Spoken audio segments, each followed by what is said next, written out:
OECD report paints a picture of an economy held back by low public investment and a high cost of doing business.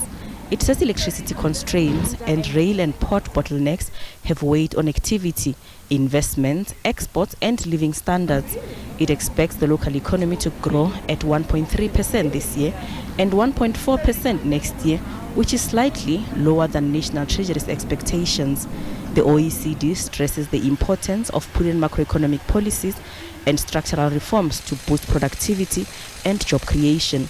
It recommends that priority be given to reforming the electricity market, allowing for higher private investment and a more efficient transmission network, as well as continued reforms in the rail and port sectors to support exports. All the reforms that I've mentioned so far would essentially have a very limited effect on economic performance if there is not enough electricity for businesses to operate and for people to go about their daily lives.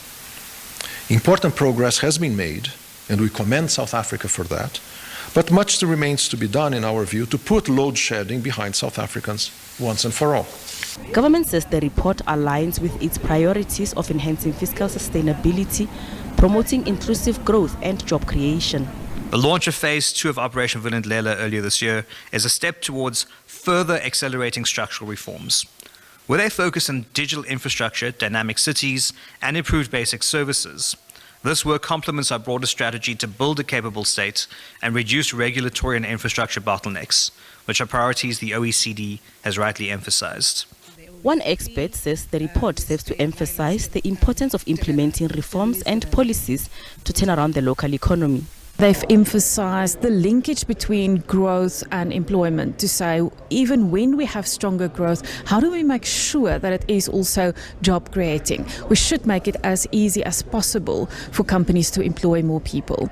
They also placed some emphasis on fiscal policy, again, very consistent with what Treasury is in any case pursuing in terms of debt stabilization, expenditure improvements, efficiency gains, etc. So basically we're saying we're on track, we should just stay on track, and of course they recommended a fiscal anchor that will help us ensure that this remains in place in the longer term.